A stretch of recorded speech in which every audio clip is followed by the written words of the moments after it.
spéculer sur le film Bienvenue à Gattaca, sur ce qu'il nous dit de ce que pourrait devenir l'humanité, de ce qu'elle est actuellement. C'est un film de science-fiction assez intéressant. J'aurais tendance plutôt à le considérer comme un film de casse, en fait, un peu comme un film parce qu'il a un peu la même structure que les films de Hold Up. Est-ce que la fine équipe qui prépare le casse va réussir son coup? Évidemment, c'est ça le suspense. Et finalement, peut-être que la science-fiction est là plutôt un prétexte à un film de cambriolage. Et pour le coup, il s'appelle Pirate Génétique, c'est pas pour rien. Donc voilà, donc pour spéculer autour de tout cela, Jacques Arnoux du CNES, qui nous dira si les astronautes qui viennent d'être recrutés pour la future mission Artemis ont été recrutés de la même manière. Marcus Dupont-Bernard, journaliste, un habitué des mondes anticipés, qui aime beaucoup les dystopies, je crois, donc je pense que là, il est un peu servi. Hein. Tu nous diras justement... Le micro, quand même, je préfère les utopies. Voilà, tu nous diras si c'est peut-être cette histoire est une utopie pour certains, ceux qui veulent que les meilleurs ressortent, c'est peut-être une utopie pour eux, et puis peut-être une dystopie pour d'autres. Bénédicte Coudière, journaliste, et aussi auteur d'un récent ouvrage que j'ai noté qui s'appelle « Ce que le destin nous refuse ». Donc, on ne pouvait pas trouver mieux pour une table ronde sur Bienvenue à Gattaca. Et donc, Manuela de Barros, universitaire. Bon, je vous propose de faire un petit tour de table sur qu'est-ce que ça... Votre première réaction, ou quel est le premier mot qui vous peut-être vient à l'esprit sur éventuellement les conséquences pour l'humanité, ou même sur notre présent actuel, qu'est-ce que ça vous évoque, ce film? Je vous propose de commencer tiens, à ma droite. Merci. Bonsoir à toutes et à tous. Ça évoque environ 1345 choses. Mais la première qu'il faut noter... On clôture, on a toute la nuit. On a jusqu'à demain, 14h, c'est ça? Donc tout va bien. Non, mais la première chose quand même qu'il faut noter, c'est que le héros, lui, il n'appartient pas à cette utopie dystopique. Voilà, c'est quand même ça qu'il faut relever. C'est que face à la génétique, on a aussi l'épigénétique, et puis on a aussi tout ce qui est la force mentale, etc.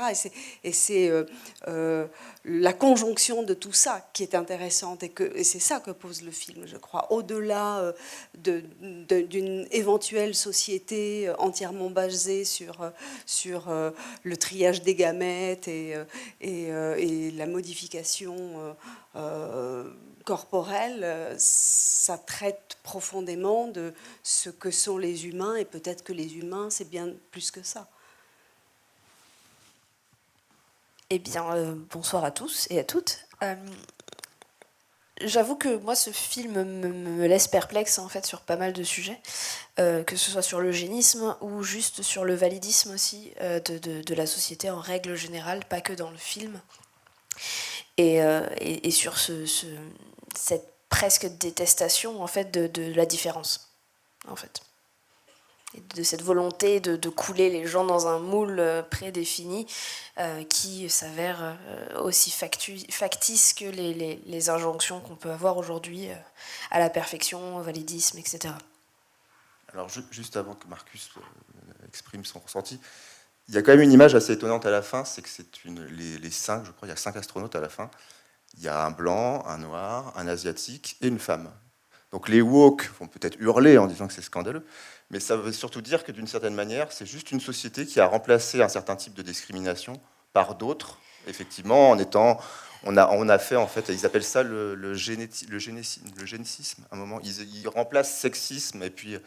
Donc en gros, ce qu'on aurait pu voir comme une société, entre guillemets, un peu égalitaire à la fin, où des critères sur le sexe, ou la couleur de peau, ou l'origine ont été retirés, ça a juste été remplacé par des choses d'une certaine manière encore pire, puisque c'est les gènes ou la validité. Oui, alors après, les 5 qu'on voit à la fin, on les voit qu'à la fin, cette différence-là, parce qu'il y a une seule femme dans tout le film, alors qu'il y a une quinzaine d'hommes, et même quand on les plante ou on se promène dans la société, dans Gattaca, etc., il n'y a aucune autre différence, c'est le mâle blanc de 40 ans. Hein, donc la différence, elle vient qu'à la fin. Donc est-ce qu'elle rattrape le truc ou pas, c'est un autre problème.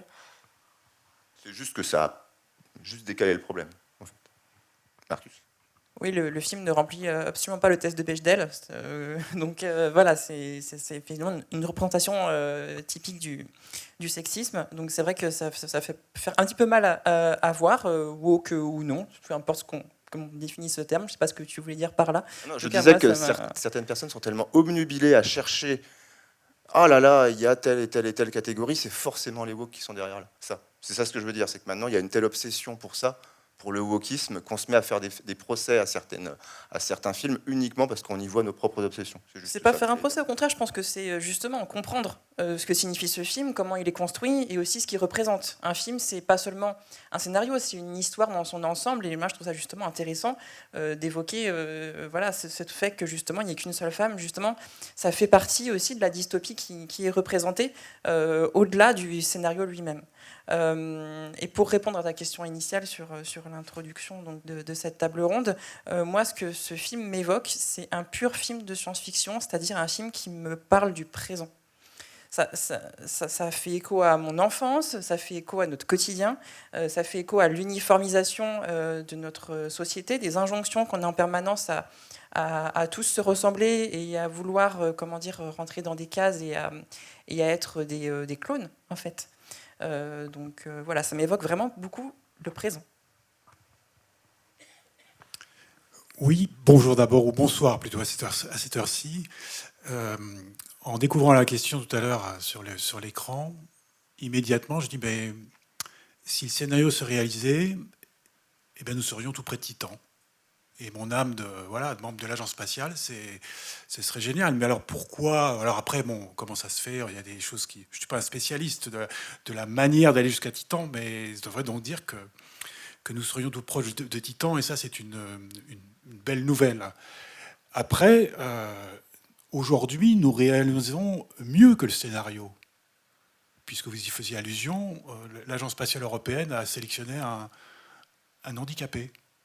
Donc ce qui est prévu dans le film, on l'a réalisé. Donc voilà, je ne sais pas comment on appelle ça, quand on est du rétro, machin. Plus sérieusement, bien sûr, je rejoins ce qui a déjà été dit. C'est-à-dire toute la question de la sélection, c'est intéressant quand justement vous suivez ce qui était mon cas ces derniers jours, comment on sélectionne ceux qui seront aujourd'hui, qui deviennent des héros dès que, voilà, vous avez bien vu notre astronaute française, qui est une belle personne, hein, mais comment elle attire déjà les projecteurs et les médias, et comment cette sélection se fait, et justement sur comment on se prépare à cela, et comment elle-même d'ailleurs le raconte. Et en même temps, ce à quoi je viens de faire allusion, c'est que quand a été décidé le fait de sélectionner donc des parastronautes, c'est sur quelque chose c'est pas en excluant, c'est au contraire en incluant. Et donc là, il y a en même temps des choses qui sont, une fois encore, en avance sur ce film. Je trouve ça assez intéressant. Est-ce que tu me permets de poser une question à monsieur, parce que lorsqu'on a fait les articles à Numérama sur justement le parastronaute, John McFall, les lecteurs et les lectrices nous ont beaucoup demandé pourquoi est-ce que l'Agence spatiale européenne avait décidé d'appeler ça para-astronaute et pas de simplement garder le terme astronaute. Et comme vous êtes là, je voulais vous poser la question. J'ai pas la réponse. D'accord. J'ai pas la réponse, et même a été plutôt posé la question de comment le traduire en français. Parce qu'en fait, c'est pas le terme français. Bon, alors les Jeux paralympiques, sans doute l'influence du sport. Mais j'ai pas plus de réponse que ça. Peut-être qu'elle est suffisante d'ailleurs. Alors si on prolonge l'idée que la société de Bienvenue à Gattaca a des similitudes avec notre société actuelle, ce qui m'a frappé par exemple dans le film, c'est ce côté très panoptique. Alors la panoptique, c'est un système où tout le monde se surveille, mais on ne voit pas les surveillants en fait. Et c'est un peu ça ce qu'on ressent dans le film, c'est que finalement les gens qui tirent les ficelles de l'organisation de la société en tant que telle, son organisation sociale, politique, etc., on ne les voit pas, ils ont juste édicté des règles et puis ils les appliquent. Et finalement, ceux qui appliquent les règles, c'est tout le monde qui se surveille, qui récupère le génome de son voisin, etc. Et ça, je pense qu'on y est quand même un petit peu aujourd'hui. On est quand même un peu déjà dans une société où, notamment dans les réseaux sociaux peut-être, tout le monde regarde un petit peu tout le monde, et finalement, les grandes personnes libres, c'est Elon Musk aujourd'hui qui fait son gros délire avec Twitter. Enfin, en gros, il y a une espèce de catégorie sociale un peu inaccessible, dont on ne sait pas trop ce qui se trame. Et finalement, le reste de la société en est d'une certaine manière réduite à appliquer des règles qu'elle n'a pas forcément envie. Et c'est ça qui est intéressant dans le film. C'est que dans le film, il ne réussit que parce que finalement son frère ne le dénonce pas, que parce que le médecin ne le dénonce pas, qu'il a une succession de personnes qui sont en désaccord avec le système et qui réussissent. Sinon, en fait, il aurait échoué le film s'arrêterait au bout d'1 minute, puisqu'il se fait capter par le médecin dès la première scène du film. Donc il y a aussi peut-être un peu ce côté société panoptique de surveillance. En fait, ce qu'on peut consacrer, il y a dans la table ronde précédente, on avait fait le constat un peu qu'une société qui génétiquement ne se brasse plus, ne se diversifie plus, n'est plus inclusive, s'arrête en fait, voire meurt. Et ce qu'on voit, c'est que dans le film, finalement, la technologie n'est plus dédiée qu'à une seule chose, c'est à la surveillance en fait. Il n'y a pas, à part le fait d'aller sur Titan, c'est un film de science-fiction, mais où finalement, rien d'autre de technique, d'innovant n'est mis à part au service de la surveillance. Est-ce que ça inspire quelque chose, cette espèce de notion de surveillance généralisée, qu'elle soit génétique ou technologique dans le film? Oui, c'est exactement ça, mais c'est même pire que ça, parce que le panopticon, c'est quand même le moment où la plus haute surveillance, elle se fait par soi-même. C'est-à-dire qu'on est tellement sûr d'être sous le regard des autres qu'on s'auto-surveille en permanence pour correspondre aux règles. Et finalement, c'est ce que un certain homme... Par exemple, le personnage féminin accepte ce qu'on a dit d'elle sur son état, par exemple son cœur, et elle n'accepte pas d'aller au-delà, contrairement au héros. Donc il y a là, jusqu'à ce qu'il y prouve, non, il n'y a pas de destin, justement. Et que finalement, le destin, il peut aussi être tordu. Le destin qui a été prévu génétiquement n'est pas un destin. Et donc, oui, cette question de la surveillance et de la surveillance... Alors, ça va plus loin que ça, parce qu'il y a des scènes que moi, je trouve assez touchantes, quand il est sans arrêt en train de se frotter la peau, de s'écorcher comme ça, pour enlever toute trace. Il y a quelque chose d'un effacement de soi-même qui va pas seulement sur son identité et pour servir son rêve. Il y a aussi quelque chose qui est plus profond que ça, même si c'est que de la surface. Alors, moi je pense que même si ça fait écho à des choses d'aujourd'hui, on est sur quelque chose de beaucoup plus ancien, puisque c'est aussi la base de tout régime totalitaire. Qu'on l'ait vu aujourd'hui, il y a 50 ans, il y a 60 ans, il y a 200, 300, 400 ans, dans tous les cas, ce côté de surveillance mutuelle et d'omniprésence de la surveillance qui fait qu'on se surveille soi-même avant même de surveiller les autres. Donc au final, on est sur ce qu'on disait tout à l'heure, à savoir une dystopie totalitaire, où que ce soit par la technologie, que ce soit par la génétique, les caméras, par les réseaux, par notre voisin, par n'importe quoi, on est dans cet archétype-là, qui est un archétype relativement classique en science-fiction, de fait que ça rappelle des périodes plus ou moins sombres de l'histoire qu'on essaie d'une certaine façon, pas forcément d'exorciser, mais au moins de comprendre, de décortiquer pour potentiellement, mais ça on n'est pas très doué en tant qu'humain, ne pas refaire 2 fois les mêmes erreurs. Mais ça, on n'est pas très doué. Oui, c'est l'intériorisation qui est vraiment mise en avant dans ce film. La panoptique, ça vient, ce que tu appelles la panoptique, ça vient justement du fait que chacun se surveille les uns les autres, mais aussi que nous, ces règles-là, on les choisit pas, on les applique parce que c'est notre idéal imposé par une sorte de reproduction type. Moi, je peux vous donner un exemple personnel, c'est que je fais de la radio depuis que j'ai 15 ans.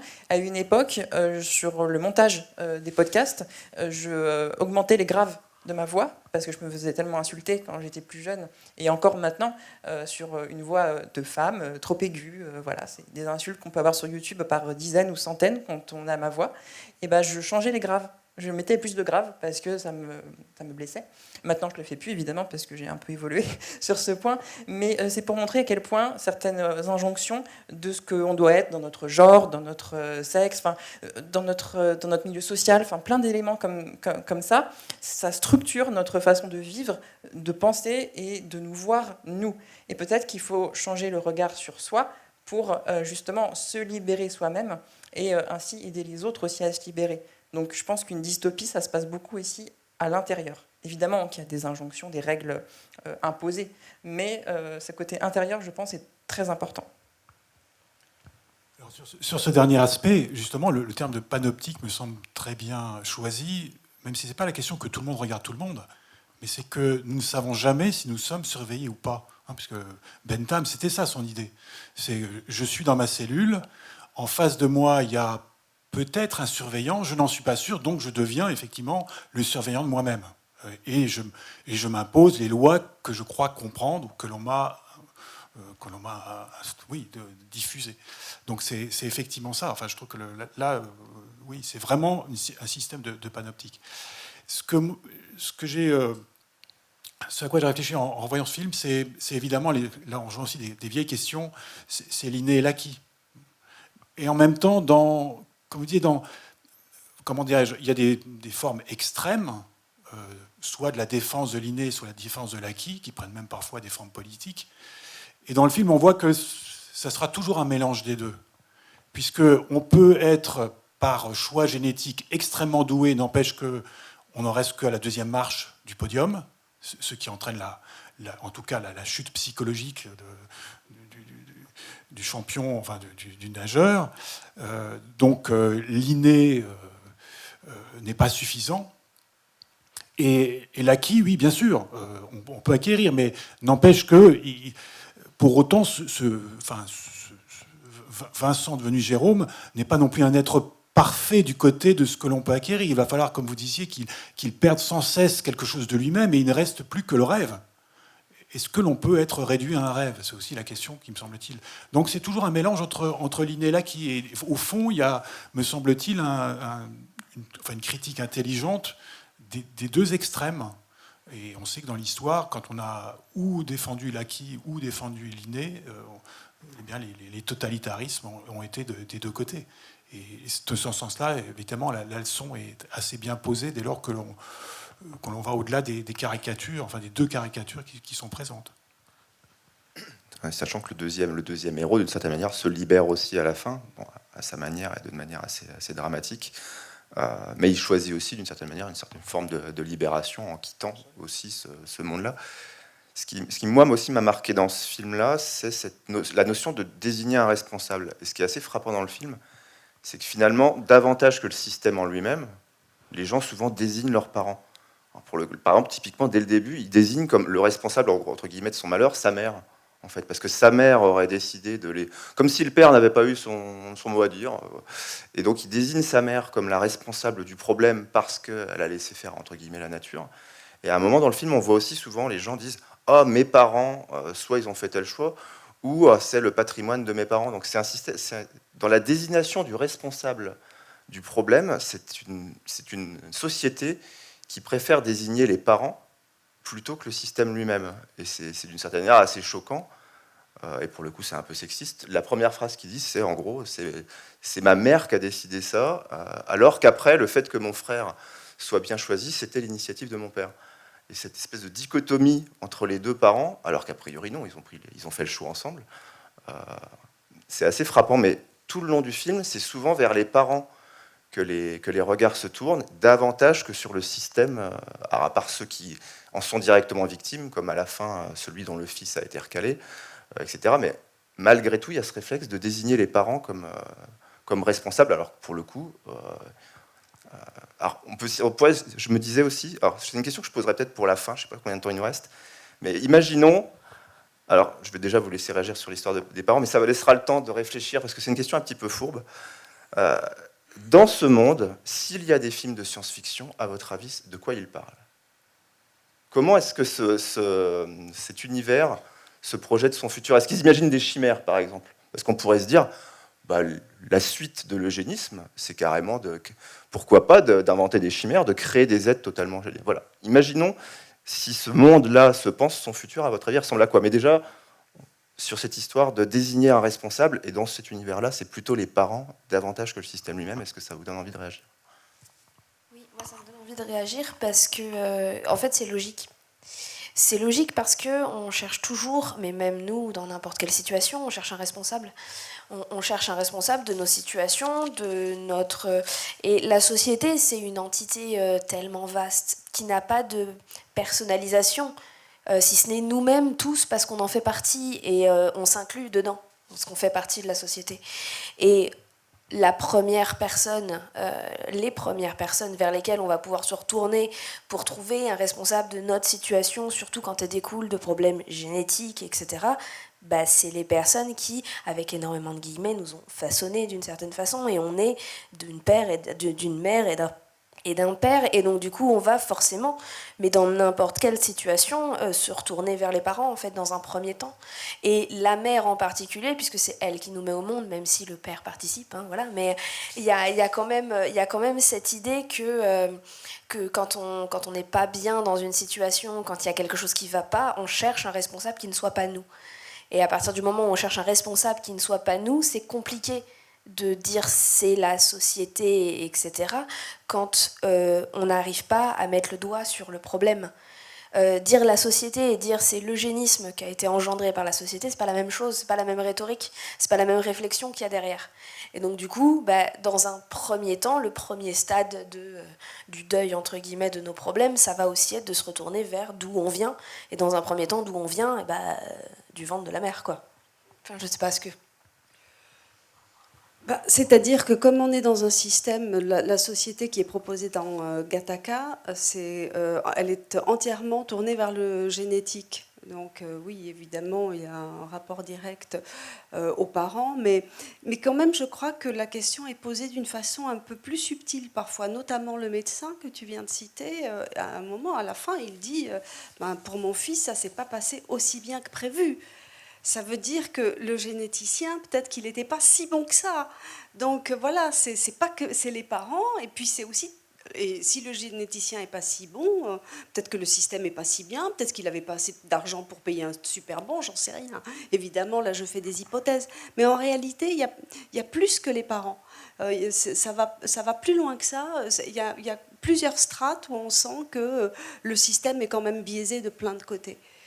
Et notamment, il y a cette scène où ils cherchent Vincent et où ils vont prendre des gens sur une espèce de parking ou je ne sais pas quoi. Et là, on comprend que c'est une société ultra pyramidale où en réalité, les invalidés ne sont pas seulement des gens qui font des petits boulots, ce sont des laissés pour compte. Donc c'est véritablement une société à la fois totalitaire et économiquement ultra marquée, encore une fois, pour des raisons génétiques. Donc pour des raisons qui peuvent, à juste titre, nous sembler totalement absurdes.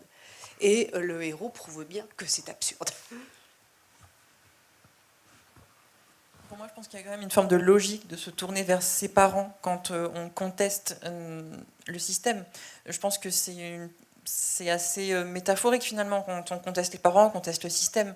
Parce que les parents sont plus âgés, c'est eux qui ont perpétué le système qui nous oppresse. Donc il y a une forme de retournement logique. Et le système est d'autant plus mis en avant dans ce film qu'il y a, je trouve, un choix de mots intéressant dans la version française, qui est de traduire valide par validé et pas par valide. Et je pense que c'est très important et que c'est le sens véritable du mot dans le film, parce que être valide ou non, on rejoint un peu l'inné ou l'acquis, des choses naturelles, mais être validé, c'est quelqu'un qui décide. Là, ça, toi tu es bien, ça, toi tu es mal, on te vire. Donc ça montre quand même le regard et le choix de faire quelque chose. C'est pas... En fait, au sein de cette société, on va imposer quelque chose comme étant naturellement bon ou mauvais. Mais sauf que c'est des mots, c'est un regard porté sur les choses. Ce sont des choix de société. Pour revenir à l'actualité, il y a quelque chose qui m'a marqué dans la conférence de presse de l'Agence spatiale européenne. C'est quand il a été dit que ce n'était pas juste un astronaute handicapé qui a été recruté. Ils vont essayer d'adapter les stations spatiales internationales, les futures stations spatiales et les futurs vaisseaux pour d'autres personnes potentiellement aussi handicapées. Donc ils vont essayer d'adapter tout le système en fait. C'est-à-dire que de base en fait le système en soi il n'était pas fait que pour des gens physiquement valides, physiquement tels qu'on imagine un astronaute, un super-héros, un Superman. Donc voilà, je pense que les choix de mots sont assez importants dans ce film. Et le fait de se tourner vers les parents est plus large en fait que juste les parents. Je ne suis absolument pas un spécialiste du cinéma et je ne sais pas comment ce film-là s'inscrit dans la création d'un monde de plus en plus parfait, en tout cas. Et là, il n'est pas parfait, c'est-à-dire que le premier enfant est issu de méthodes non naturelles, puisqu'on nous explique que c'est la méthode désormais naturelle, donc elle n'est pas naturelle, ou de même, de fait, voilà, il faut, enfin, ce dont on est sûr, c'est que c'est cette femme qui est sa mère. Le père, on n'en est jamais sûr. D'où la question de matrilinéaire, c'est vraiment une question classique dans l'espèce humaine. Et c'est vrai qu'à partir du moment où on va prendre un ovule, un spermatozoïde qui viennent effectivement d'une femme, est-ce que c'est bien sa mère, et d'un homme, est-ce que c'est bien son père? En tout cas, il faut dire, c'est vous, parce que c'est vous qui avez validé le choix, enfin, qui avez choisi parmi les 4, enfin, il y a 4, voilà, les 4 possibilités, je choisis celui-là. Donc c'est effectivement, de ce point de vue-là, la responsabilité repose sur ceux qui ont fait, les 2 parents, qui ont fait le choix par rapport à des embryons fécondés qui, on peut avoir la confiance, mais bien sûr, venez d'eux. Moi, ce que je pense, c'est que je reviens sur cette histoire l'image de cet homme qui n'arrête pas de se frotter comme s'il voulait enlever quelque chose de lui, et que je vous disais que finalement, il n'existe plus que par son rêve. C'est vrai que peut-être parce qu'on n'a pas de rêve qu'on est obligé de se tourner vers le passé. Et que trouver la responsabilité dans son propre passé ou dans le passé de la famille, parce que notre rêve n'est pas suffisamment fort pour nous orienter vers le futur et nous dire si je suis là aujourd'hui, c'est parce que j'ai rêvé de devenir ceci ou cela. Et au fond, oui, on voit bien que cet homme est tellement... se déshabille en permanence de ce qu'il est, qui est l'héritage de son passé. Il n'est plus que ce rêve. Bon, c'est à la fois terrible et en même temps magnifique. Quand il est dans sa fusée, qui ferme les yeux, au fond, il incarne pour la dernière minute ce rêve. Il ouvre les yeux, il est dans ce rêve. Et il a oublié sans doute beaucoup de choses. Il a oublié ce qu'il avait fait de bien, ce qu'il a fait de mal. Enfin, j'imagine ça. Et je pense que la question de la responsabilité, elle est liée à ce qui nous habite et ce qui nous inspire, ce qui nous fait rêver. Et on voit bien qu'aujourd'hui, et sans doute dans cette société de Gattaca, en fait, il n'y a pas de rêve. C'est une société, quels sont ses projets? Pourquoi vont-ils sur Titan? C'est jamais dit. Puisque ça, c'est un peu la seule pointe qui apparaît, c'est ces fusées qui partent, dans un bruit d'ailleurs qui ne ressemble pas beaucoup à un bruit de fusée, sincèrement, mais bon, ça c'est annexe. De ce que j'ai pu entendre, ça ressemble à un petit pétard mouillé qui part, c'est beaucoup plus terrible que ça. Et dans la réalité... Mais c'est le seul projet de cette société, c'est d'envoyer tous les 70 ans quelques humains vers Titan, semble-t-il. Si le rêve se réduit à ça, c'est sûr qu'autour, c'est pas très structurant. D'où, voilà, ce sont mes parents. Alors, à votre avis, cette société... Alors, je vais vous donner le choix entre 2 questions, comme ça, vous ne vous sentirez pas coincé. À votre avis, cette société, elle va vers quoi?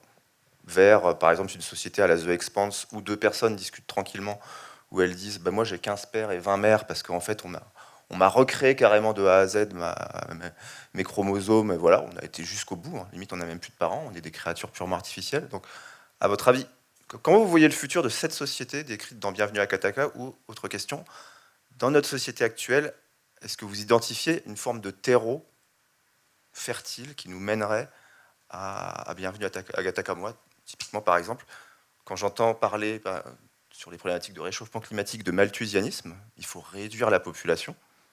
Pourquoi pas, Mais je me dis, est-ce que le corollaire de ça, une fois que la population sera réduite, ce sera des gens qui disent oui, mais si on réduit la population, il faut encore plus réduire les risques, encore moins prendre le risque d'avoir des valides, des non-valides, des gens qui ne correspondent pas. Et donc, typiquement, le malthusianisme, est-ce que ça ne pourrait pas être un terreau assez fertile pour des logiques, puisqu'on serait dans une forme de sélection eugéniste? Voilà, ça c'est ma réflexion personnelle. Est-ce que, voilà, à votre avis, comment vous voyez le futur de Bienvenue à Gattaca? Ou, dans notre présent, est-ce que vous voyez un terreau fertile à cette société qui se crée dans le film? Et si vous n'avez pas de réponse, vous pouvez parler d'autre chose. À mon avis, le futur de Gattaca, comme toute société totalitaire, c'est une extinction, parce que c'est jamais des systèmes qui perdurent très très longtemps en réalité. Et pour la deuxième question, moi je suis plus...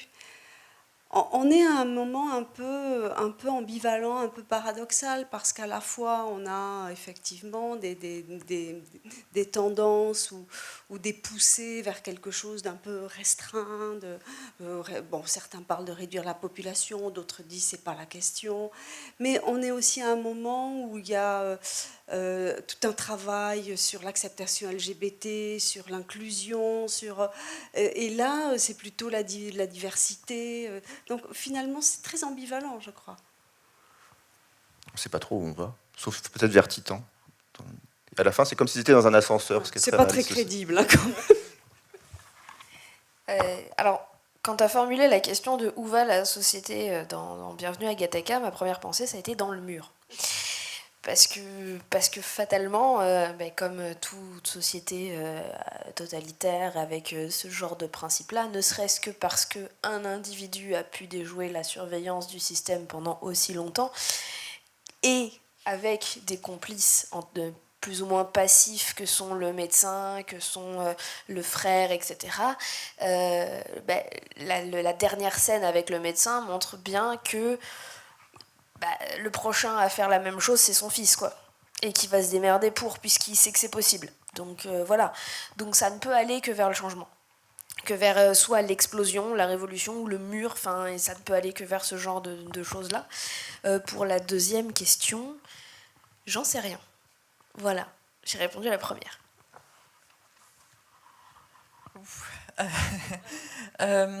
Je pense qu'une société comme celle de Bienvenue à Gattaca est une société de la répétition permanente, où tout le temps est censé être toujours pareil. Le problème, c'est que ça, c'est tout totalitarisme, et tout totalitarisme est contre nature. En fait, c'est l'un de ces moments où société et science peuvent être reliés, parce qu'en science, on a appris que les choses évoluent tout le temps. Tout est chaotique, tout est anthropique. Tout évolue toujours vers quelque chose qui va être un peu désordonné. Rien ne peut jamais être pleinement parfait et rester la même chose pour l'éternité. C'est littéralement impossible. Donc une société qui veut absolument être dans la répétition et la perfection à ce point est tellement contre les lois de la nature que déjà de 1, elle ne peut pas exister réellement. Un totalitarisme vit dans l'illusion. On voit bien justement qu'il y a des failles. Donc de toute façon, l'idéal de Gattaca, il n'existe pas, même au sein même de son propre idéal. Donc déjà, il n'existe pas. Et en plus, il est destiné, je rejoins tout le monde, elle va s'éteindre. Voilà. Oui, évidemment, je rejoins vos 3 premières analyses. Quant à la première question, et pour la lier à la seconde, histoire de toujours tirer ma petite étiquette spatiale, je crois que l'un des terreaux, par exemple, ce serait précisément l'idée de pouvoir installer des colonies ou des humaines dans l'espace, ou des vaisseaux qui partiraient très loin pour pouvoir sauver l'espèce humaine. Et les questions que nous pouvons nous poser par rapport à ces projets, qui sont déjà anciens, mais en même temps répétés, c'est que précisément, qui allons-nous envoyer dans l'espace ? Et là, Gattaca l'illustre, c'est la tentation de la sélection. Évidemment, nous n'enverrons que les meilleurs. Nous n'enverrons, même quand vous voyez des projets de colonies spatiales, ce serait que des lieux parfaits, avec une nature qu'on emmènerait parfaite. Il y a même des descriptions géniales où il y a des jardins dans l'espace, mais il n'y aurait pas de moustiques, parce que les moustiques, c'est considéré comme... Voilà, c'est plus naturel. Enfin, ça n'appartient pas à la nature que l'on rêve. Et même dans ce film-là, justement, si j'imagine que cet équipage qui part vers Titan, il faut absolument qu'il parte là, parce que c'est quelque chose de très important, voilà... Déjà, le verre est déjà dans le fruit. C'est-à-dire que parmi l'équipage qui était hyper sélectionné, parce que ce sont les meilleurs de l'humanité qu'on envoie comme si c'était la survie de l'humanité qui était en jeu, il y a déjà un nom validé. Donc la preuve que même ça ne peut pas marcher. Donc moi je crois qu'il y a des terreaux, effectivement. Je pourrais donner l'exemple spatial de ces projets de survie de l'espèce humaine dans l'espace. Ce seraient des petites sociétés Gattaca. Bon, mais déjà, on voit bien que ça ne marcherait pas.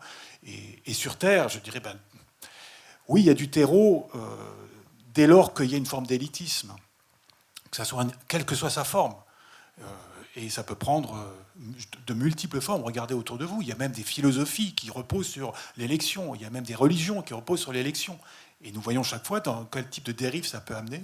Elles existent dans l'histoire. Et aujourd'hui encore, ces tentations existent. Donc je pense que malheureusement, le terreau ne manque pas. dès lors qu'on regarde quelles sont un peu les racines de, comme vous l'avez dit, validé, élu ou pas élu. Bon, et vous allez sur cette ligne-là, et malheureusement, il y a pas mal de terrain. Donc, il faut être très attentif.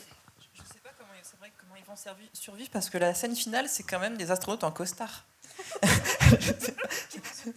C'est ça. Avec des fusées, avec des hublots. Hein. Oui, en plus. Donc je suis pas sûre qu'ils arrivent loin. C'est totalement À la surréaliste. vitesse d'un ascenseur dans un immeuble de la Défense. Donc, à mon avis, ils vont pas plus haut que le 35e étage. Et pas harnaché du tout. Hein. La pesanteur, ça va être sympa. Hein. Je crois que même les proportions du système solaire qui fait un moment dans le parking au tout début, je pense qu'elles sont... Peut-être que dans l'univers de Bienvenue à Gattaca, Titan n'est pas très loin, en fait. Ça passe tous les 70 ans, mais en réalité, en 70 jours, on y est. Il y a peut-être une... Mais ça me fait rebondir sur la conquête spatiale. Une fois, j'avais lu que quelqu'un disait la conquête spatiale, c'est le seul environnement que l'homme a créé à 100%. C'est-à-dire qu'il s'est affranchi totalement de la nature. Alors, il est dans un environnement hostile, évidemment, parce que s'il met un pied dehors, il ne va pas être bien. Mais c'est la première fois que l'homme crée quelque chose, enfin, crée à 100% l'environnement dans une station spatiale dans lequel il évolue. Mais donc, c'est un environnement qui laisse rien au hasard. Donc, on va être un peu provocateur. Est-ce que la conquête spatiale, je suppose qu'elle ne laisse pas trop de place au hasard et au chaos. Et ceux qu'on va envoyer sur la Lune maintenant ou sur Mars plus tard, etc. Enfin, j'imagine que alors sur la Lune, ça va être un peu compliqué, mais si on envoie des pionniers sur Mars et qu'on leur dit à partir de maintenant, vous pouvez vivre sur Mars et faire des enfants, ça ne m'étonnerait pas qu'il y ait des gens qui lèvent la main en disant il faudrait peut-être qu'on regarde le patrimoine génétique des gens qu'on va envoyer là-bas s'ils se mettent en tête de faire des enfants. Et limite, ça ne me choquera même pas, en fait, comme remarque. Parce qu'on sera sur des enjeux tellement majeurs, avec une phobie du risque tellement énorme, que ça reviendra par la fenêtre de dire si on est dans une logique de conquête spatiale où on ne laisse rien au hasard, le patrimoine entre guillemets génétique des pionniers, ou des colons, selon la façon dont on les voit, il va peut-être falloir se pencher dessus. Mais comme vous dites, ça reviendra par la fenêtre, parce que c'est entre autres par la fenêtre où la protection vis-à-vis des rayons cosmiques est moindre, et que leur patrimoine génétique sera changé au cours de leur voyage. C'est pour ça que probablement les premiers humains qui un jour peut-être partiront pour Mars, la récente astronaute sélectionnée, elle ne partira pas, elle est trop jeune. Elle est encore en âge de procréer, donc on ne va pas mettre en danger son patrimoine génétique. On enverra plutôt quelqu'un de 10 ans de plus. Parce que son patrimoine génétique sera très certainement modifié pendant son voyage, ne serait-ce que vers Mars. Donc ceux qui diront, parce que vous avez raison, se posera la question, mais on leur dira, le premier médecin spatial dira, oui, on peut assurer le patrimoine génétique au moment où la fusée décolle, à peine sous 1 G, bon, comme dans le film, mais quelques mois plus tard, ce patrimoine génétique sera probablement différent parce qu'il aura subi du rayonnement cosmique. Donc voilà, c'est simplement pour dire qu'effectivement, le chaos reviendra quand même, ce que vous disiez tout à l'heure. En même temps, ça donne une note d'espoir, ça veut dire que... Et de toute manière, le chaos existe déjà aujourd'hui, parce que vous avez raison, c'est pas tout à fait vrai qu'on a créé qu'on a créé notre propre environnement. On s'est contenté, ce qui est déjà pas facile, de prendre l'environnement de la Terre, de le mettre sous verre ou sous fer, et de l'envoyer dans l'espace, et de faire en sorte qu'il soit à peu près, qu'il reste à peu près comme ça le plus longtemps possible. Et ça marche plutôt bien avec la station. Ça fait quand même 20 ans qu'elle fonctionne, et on a un petit bout de, un échantillon de l'atmosphère terrestre, même si c'est une atmosphère très particulière. N'empêche qu'en permanence, il y a le risque de se prendre un débris spatial. Ça, c'est nous qui le faisons, mais un petit météorite ou autre chose. Donc la nature continue à rappeler qu'elle est là et qu'elle peut venir mettre son grain de sable, son météore ou son rayon et perturber notablement cette chose que l'on essaie de maîtriser par ailleurs. Ce que je trouve plutôt pas mal, personnellement. Une petite rêve de science-fiction aussi que Olivier a évoqué dans une table ronde précédente, c'est Becky Chambers, Comprendre si par bonheur, qui justement se base sur ça, sur ce chaos et les mutations du corps humain dans l'espace, pour justement montrer des explorateurs, des exploratrices dont le patrimoine génétique va être amené à être susceptibles aux environnements extraterrestres auxquels ils vont être confrontés. Donc c'est basé effectivement sur de la science. Donc lisez Becky Chambers. En tout cas, on a compris qu'on envoie des astronautes et c'est des mutants qui vont revenir. Donc, mais peut-être que ça va lui améliorer son patrimoine. À notre mais ami d'où la qui part question. sur Titan, il va peut-être revenir avec un patrimoine génétique absolument génial, parce qu'il aura muté, qui sait. Je suppose que ça a déjà été évoqué dans les livres de science-fiction, mais que faisons-nous, effectivement, s'il y a des enfants et des petits-enfants sur une planète, même s'ils ont été bien sélectionnés au départ, que vont-ils devenir vis-à-vis de l'humanité qui est restée sur Terre? Parce que nécessairement, ils vont dériver. Là, la biologie, vous l'avez rappelé, c'est quasiment des lois, je veux dire, on est sûr. Donc, est-ce qu'ils garderont, enfin, voilà, quel statut les terriens leur donneront, ou quel statut revendiqueront-ils à l'égard de ce que nous sommes? Est-ce que ce serait simplement une diversification de l'espèce humaine, ou est-ce que nous les considérerons, enfin, si nous restons terriens, comme des non-terriens et qu'ils n'auront pas la validation humaine? Question pour les auteurs de science-fiction. Alors, question qui est en partie répondue avec The Expanse, puisque entre les terriens, les martiens, ceux qui vivent dans la bordure, ou je ne sais plus comment ils l'appellent. Ceinture. La ceinture, voilà, j'y étais presque. Ont chacun, en plus, des problématiques liées à la gravité et aux différences de gravité entre les différentes zones, qui font qu'un martien va avoir des difficultés à revenir sur Terre, même si l'origine des martiens, ça reste les terriens, etc., etc. Il y a beaucoup de variations autour de cette thématique-là, et autour d'une autre thématique, mais alors là, on s'éloigne complètement du sujet, qui est l'avancée technologique, et qui est les enfants qui arrivent avant les parents sur une destination, parce que la technologie a suffisamment avancé pour qu'au niveau de la vitesse, ils arrivent en premier. Ça fait partie des variations où on en a beaucoup. Par contre, ce qu'on voit, c'est qu'à part quelques exemples, ça ne termine jamais vraiment bien. Il y a des conflits générationnels, quoi. Il y a un exemple plus ancien, Brian Aldiss avec Croisière sans escale, qui parle exactement de ça, puisqu'il s'agit d'un vaisseau qui est au-dessus de la Terre, qui a fait le voyage et qui est revenu parce qu'ils ont été confrontés sur place. Si je me souviens bien, ils boivent de l'eau qui change leur génétique. Et bon, je vous laisse lire la suite, c'est un livre très intéressant sur ça. Et ils ne savent plus qui ils sont en réalité. Et puis aussi la trilogie de Mars de Kim Stanley Robinson, et le premier chapitre, les premières pages, il explique que une fois arrivé sur Mars, c'était plus des terriens.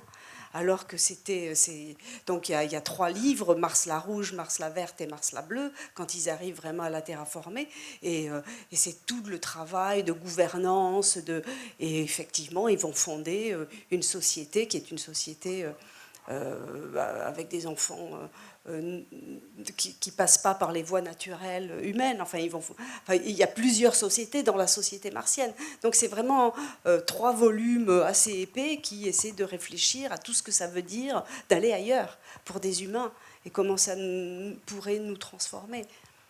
Et comment on pourrait fonder de nouvelles sociétés, et qu'est-ce que ça veut dire, etc. C'est pas seulement des questions génétiques en réalité.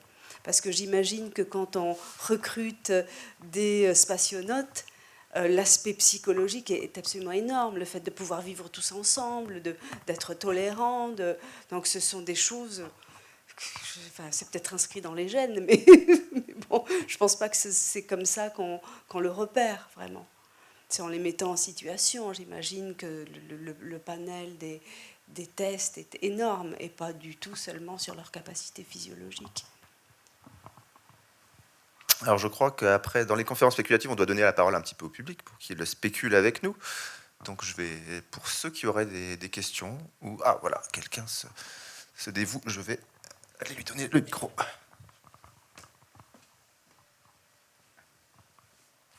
Bonsoir. En ce moment, il y a la station spatiale chinoise qui est presque complète.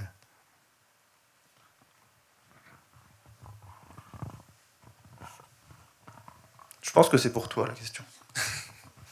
Alors, d'abord, c'est vrai que dans ce film, l'aspect, finalement, on a parlé beaucoup de totalitarisme, mais on est dans un monde qui est apolitique, enfin, d'une certaine manière. Et là aussi, enfin, voilà, mais c'est normal, c'est un film, enfin, c'est pas le sujet. Il y a quelques semaines, je participais à une table ronde, et il y avait un astrophysicien qui nous expliquait que il est question de la vie sur Mars, et il disait, bon, sur Mars, on n'a toujours pas trouvé de homard. Et bon, alors, le homard est devenu un personnage un peu symbolique durant toute la table ronde. Et à la fin, quand il y a eu la dernière question, hein, c'est celle que vous allez nous laisser, auquel on n'a pas répondu, je ne sais plus, parce que j'étais un peu perdu dans vos questions, mais voilà, auquel il faut réfléchir. Et donc, nous étions, quel est votre dernier mot? Et j'ai dit, moi, j'espère qu'un jour, nous mangerons du homard à la chinoise. C'est-à-dire que c'est très important. Enfin, le programme chinois spatial est très intéressant, pas seulement par rapport à la crainte qu'il apporte aux Américains, puisqu'aujourd'hui c'est un peu ça qui stimule les Américains, ou qui a stimulé les Américains pour retourner sur la Lune. Mais pour moi, c'est peut-être dans un, voilà, c'est pas de la fiction, mais dans un futur, à moyen terme, peut-être que c'est à travers l'espace que nous pourrons nouer des liens, sans doute pas durables, mais avec la Chine, et passer au-delà des séparations actuelles. Ça a été le cas, je dirais, encore aujourd'hui avec la Russie, puisque la Station spatiale internationale est le seul endroit où Américains, Russes et autres arrivent à travailler ensemble. Et mon rêve, c'est que justement, aujourd'hui, il y a une station spatiale chinoise autour de la Terre. Demain, il y aura des Chinois tout seuls sur la Lune, mais qu'après-demain, les Chinois soient avec les autres sur Mars. Donc, pour moi, c'est le premier pas, la Station spatiale chinoise.